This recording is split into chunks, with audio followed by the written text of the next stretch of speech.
state level, and I want to be involved in what's going on in the state house and with the governor. So I've focused mostly on that.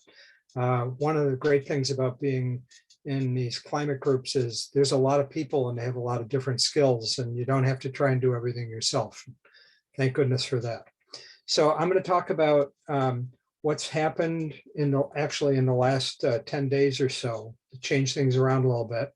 And I'm going to talk about the bills that are in what is now a conference committee, and talk about what we can do to push things along that we would like, and get the best bill that we can out of the legislature in this session, and maybe about the next session too. So I'm going to share my screen. I've got way more on here than you should. Too many words and not enough visuals, but I couldn't figure out any other way of doing this. So bear with me here. So I think I can put this on, maybe not. Okay, so there's a shift. Up until now, until very recently, the focus in the state legislature is on the TUE committee. That's a telecommunications, utilities, and energy committee. And all of the important bills, with a few exceptions on climate, go through that committee. If you want anything to work, you've got to get it through that committee. It's not true for everything, but it's mostly true. And they have shifted in the last 10 days, starting on May 5th, to a conference committee. And what they're going to do is combine a bill that was passed by the House, a wind bill that came out of the TUE committee, and a Senate omnibus bill. And the next slide will sort of go into more detail about those bills. By the way, if you have a question, you can yell, or wait and put your hand up, or make a note or something, and we can talk about it afterwards. I think you're probably going to have a lot of questions. I find that when you start talking about these, people have a tendency, myself included, to go into detail, and people don't know what the heck you're talking about. So I may use some terminology here that, like, wait, what was that? Did somebody have a question yet? Oh. Okay. So at this meeting on May 5th, the chair of the committee is the key person. Basically, the way Massachusetts works, I hope I'm not being cynical here, is on the House side, the Speaker of the House says, this is what we're going to do. He tells the chairs what to do. They tell the committees what to do. And so it's not quite that simple, but a lot of it runs from the top down. These guys make $67,000 a year, and they make $30,000 to be a chair of a committee, and the speaker picks the chairs. So you can go from there. Chair Roy said that we talked to his aide afterwards, and he said that they want to add things to the Senate omnibus bill, and we're not sure they can actually do that. This is what the aide said, not him. So I believe only if the House passes an omnibus bill can they get new things into what the Senate has done. Again, the next slide will explain a little bit more. He says that the TUE has an omnibus bill ready to go in case the House members don't know what they want. But we don't know if they've voted on it. It is the case that committees often don't vote. The chair sends an email and says, if you disagree with this, let me know. And that's the end of it. He also then on May 12th said they're going to focus on the wind bill, that's their side, and green banking, which is getting private investors to finance green energy. He also said he doesn't know enough about carbon pricing, but would like to focus on it for the next legislative session. And I think this guy is a good guy, so I don't want to put him down, but that's a bit of a stretch. We've been sending stuff to him constantly about it. But anyway, he said that, please talk to me after July 31st. So that's what's sort of the state of things. So We pushed for in the TUE committee to get bills out, specifically the Green Future Act, and now they're not going to do that. They might do an omnibus bill, which is a collection of a bunch of bills, and then do that to the conference committee, but they haven't done that so far. So what are these two bills? And this will show you why I'm a little not feeling great about it. You look at the left-hand bill, that's an omnibus bill. That's typical, combining a bunch of things and coming up with a large bill.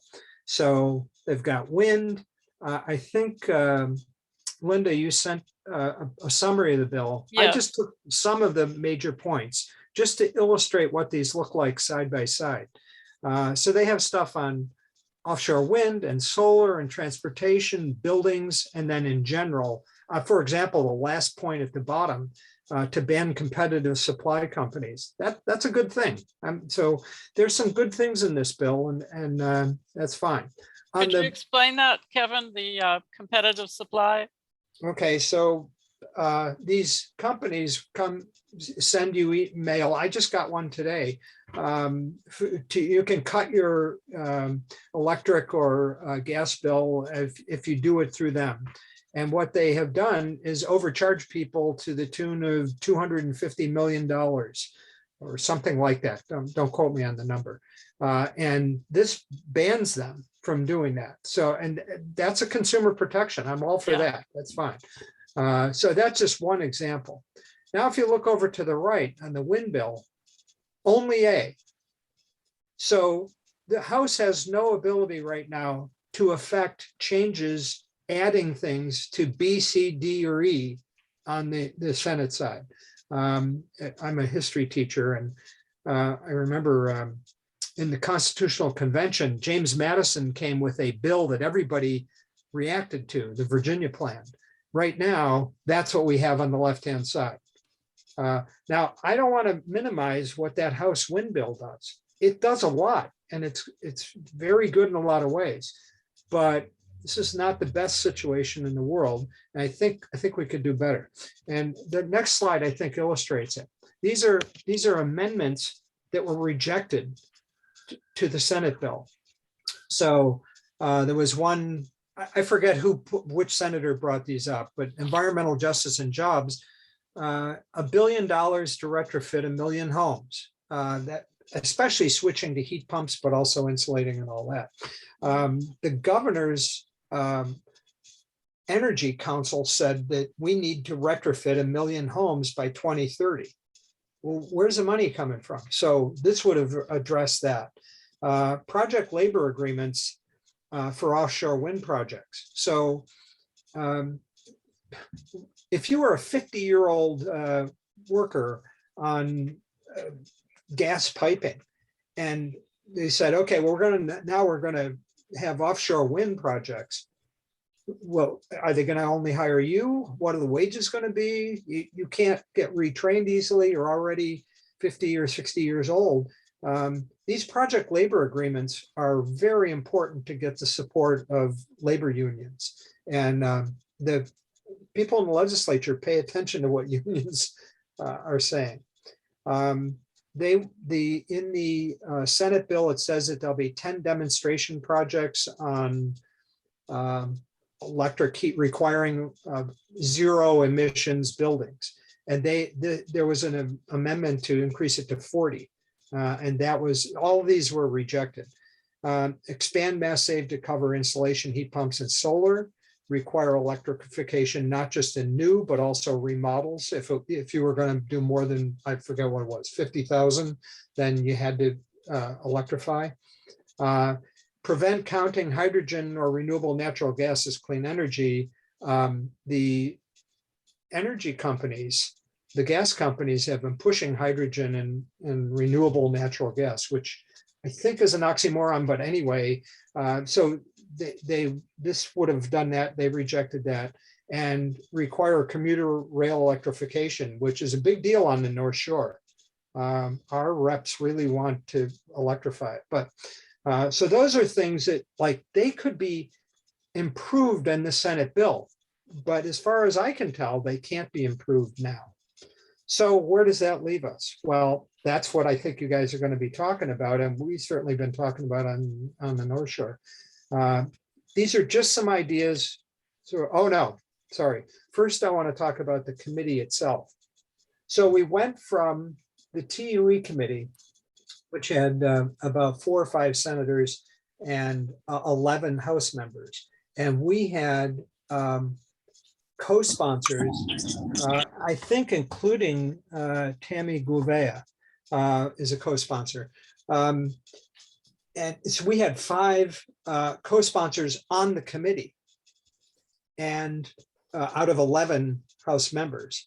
And 2 or 3 other ones were leaning. Certainly, Joan Moschino is a great supporter of things that we do. She wasn't a co-sponsor, but I think she would be certainly in favor of it. One of the senators was also a co-sponsor. And now we have 6 people. Roy, who's important, and again, I think his heart's in the right place. Taki Chan was added, and I can't tell why. He's not on TUE. He hasn't had anything going to in terms of climate legislation, but he has opposed carbon pricing in the past. Brad Jones is on because you have to have a Republican on every conference committee on both sides. Cynthia Cream is a great supporter, and she's worked with Gas Leaks Allies, so I think she's fine. Michael Barrett is a great on climate legislation, but he changes positions quite a bit, and I won't go in a lot of detail, but he's mixed. He's kind of a tough guy in some ways. Bruce Tarr is on there because he's a Republican. They have to have, there's only 3 Republican senators, so they're on, he's on 1/3 of all the committees. He has to be on there. So, but he has spoken against the Green Future Act, and he's against any kind of carbon tax. So where does that leave us? Well, these are just my random ideas. Could write notes to each of the 6 members to support the GFA or other improvements to the bills. I think it might be interesting to write notes to the TUE House members and ask if they're like, how are you feeling about not ever getting a chance to vote? 5 of them co-sponsored our bill, and they co-sponsored other bills, and they never got voted on as far as we can tell. I think it might be worth asking them how they feel, because basically they went around the democratic process of bills going through a committee. It's not the first time that's happened, for sure. The other thing is that they really want to do green banking. And so green banking is getting private investors to put up money, and the state would be backing up their loans, guaranteeing loans, things like that. And I'm fine with that. I think there's probably economists out there that would have arguments back and forth, but it seems fine to me. But the vice chair of the TUE committee, Paul Mark, is a big advocate for this, and the chair, Representative Roy, has been pushing it. So they'd like to do this. Question: where's the money coming from? So that's where carbon pricing might fit in.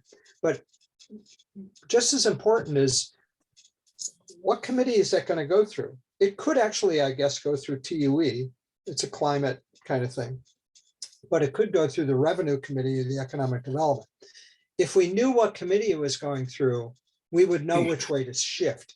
So the Revenue Committee has 5 members who co-sponsored the Green Future Act, that is carbon pricing. And the Economic Development Committee also has 5 members and a senator who supported, who co-sponsored. So we'd be much better off if, I think, if they went through the one of those other committees, because the conference committee doesn't have any supporters. So, and then there's your ideas. So I'm going to stop sharing. And so Kevin, I have a question. Yep. I don't understand.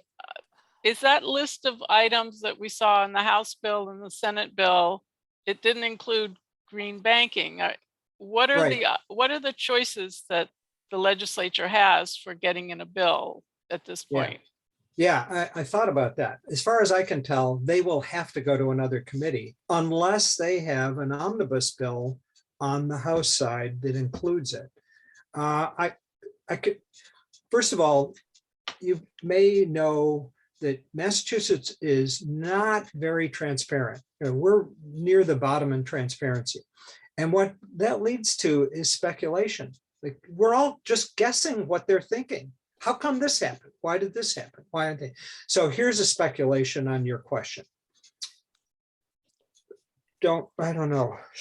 I'll try to say this as delicately as I can.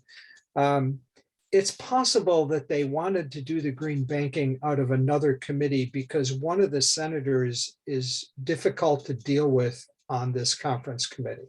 And they may be trying to get around him. I posed this hypothesis at a meeting of the Mass Power Forward. And the person who does a lot of this lobbying in the statehouse was nodding her head like, yep, they want to get around him. That's why they did it. So I don't know that green future or the green banking is going to come out of TUE. But it could come out of another committee. Yes, somebody, I think it was, I don't know, it was one of the meetings and somebody who has an inside, intel said, oh, it's going to come out of one of these two committees. Mhm. They really would like it to come out. It might have been Jeff Clark in that group, Western Mass. So could the conference committee simply merge those two sides of the slide and make one big bill? Or are you saying that they couldn't do that because they didn't vote on the House didn't vote on their own bill?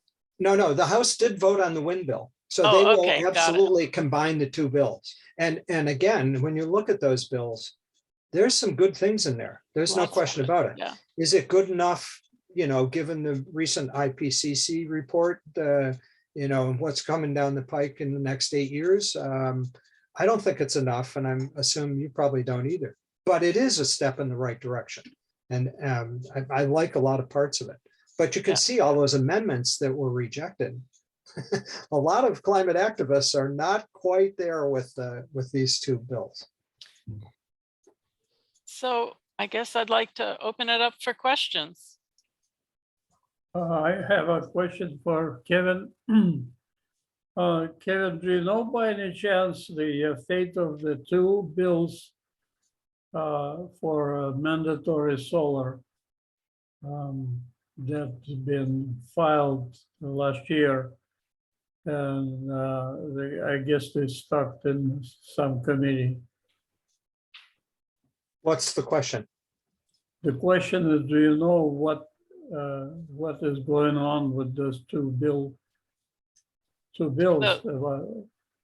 They both are proposed mandatory solar On new construction, right? on new construction. One for residential new construction, the other for the government-owned buildings. So the answer is no, nobody has any idea because there hasn't been a vote on those bills. And unfortunately, there may never be a vote on those bills. So if you remember, one of the amendments was about, I can't remember, new construction, something on the order of what you said, and that was rejected by the Senate. Mm-hmm. Again, if the House had an omnibus bill and it had that in it, now they can negotiate to see if it'll go through the conference committee. If it's not in the wind bill, it's not going forward in the conference committee unless there's another broader bill, an omnibus bill to negotiate. Okay, so the omnibus bill is the only hope virtually. Well, for that, I would say yes. Yeah, Right. I was shocked. I was at the meeting when he said about this, and it suddenly occurred to me, wait, there's no omnibus bill? What in the world? Jeffrey Roy is a history buff. So he knows about James Madison and the Virginia plan. It's bad negotiating. So, my other question, other people with questions or comments? I have a question, Linda. Kevin, you mentioned that the House has an omnibus bill ready to go in case they need to. What is in that? Do you know what's in that? No, we don't even No. know if, Okay. we don't even know what ready means. So what does ready Okay. mean? The person that said is an aide to Representative Roy. And he said that we have a bill ready. And importantly, he said, we have the backing of the speaker. That's like, it's either yes or no. You don't have the backing of the speaker, nothing happens. Mhm. So, but did they vote on it? So I think you guys are on the South Shore. So some of you maybe in Joan Mosquino's district, it might be good to ask if they voted on an omnibus bill. I'll bet you an ice cream cone they haven't, but I don't know. Judith, were you going to say something? I'm in Joan Moschino's community. You might want to ask her, and then if you find out the answer, please tell Linda so she can tell me. Okay, so what's the question? Has there been a vote in TUE on an omnibus bill? Okay. And if there hasn't, Energy omnibus bill? what's that? Would it be called an energy omnibus bill? Yeah, climate, probably climate omnibus bill. So Kevin, I'm wondering what we can do to help. There was a discussion in this morning's meeting about the Green Future Coalition writing a letter to the conference committee, going over each section of the bill article by article and saying, we think this is really good, we think it's very important, and then other things, commenting on other things that they thought could be made stronger. So to try to put some input to the committee in terms of maybe making the bill better. Mhm. So do you have further ideas of what else we could do? Well, so this would be a letter that we would get from Carrie Catan, and then you guys can modify it and make it your own. The one thing I would stress is, and probably Carrie will have it in there, but if she doesn't, you might want to consider it. The Green Future Act does not put carbon pricing in now or may never do it. It's contingent. It's a backstop. It's a backup plan. So you might want to use language like that because it says that the new governor must use market mechanism. It's funny about all these euphemisms, but must use a market mechanism if we're not meeting our benchmarks. Mhm. So in 2025, let's say we're meeting our benchmarks. Great. So we don't need carbon pricing in order to fund these bills because we're already meeting our, so that's scenario A.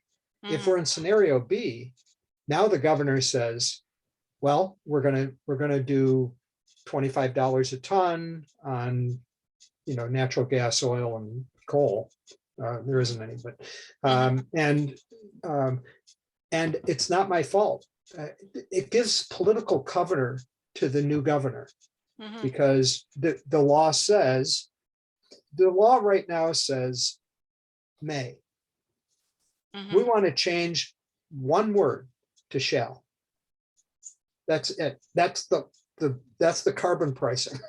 If we're not meeting our goals, then the governor will put in carbon pricing, and the governor gets to choose how to do that. And if you want to talk about it, we can do that. But it's just it's just changing one word. In this environment with $4.50 a gallon gasoline, the idea of putting a carbon price on this is politically, that's a tough one. Yeah.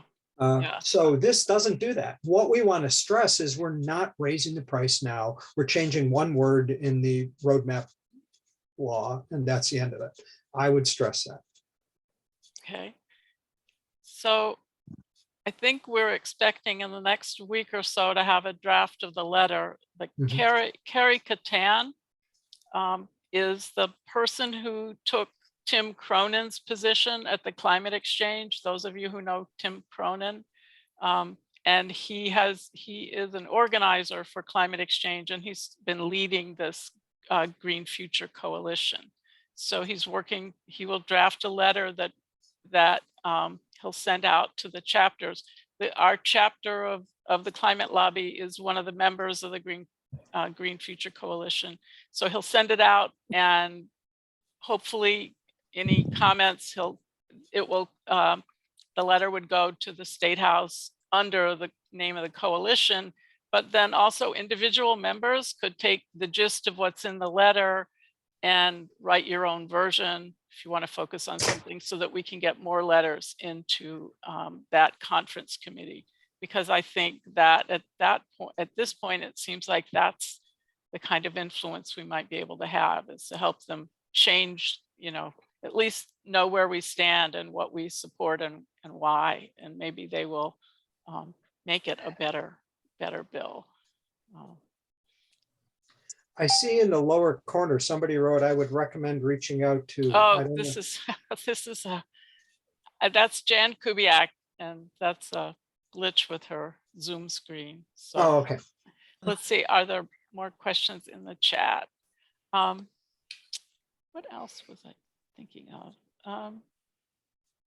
I guess I'd like to say that it is very difficult to follow all of the ins and outs of these committees and their negotiations, and Massachusetts is notoriously not transparent as to what goes on in committees.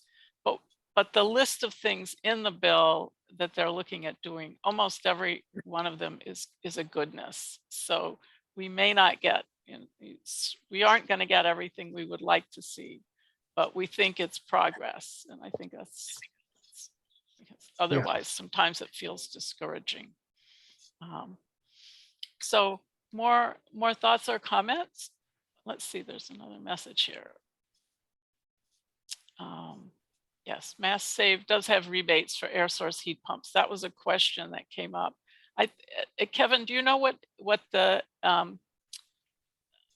provision in the bill is for air source heat pumps? Is it just going to get more robust?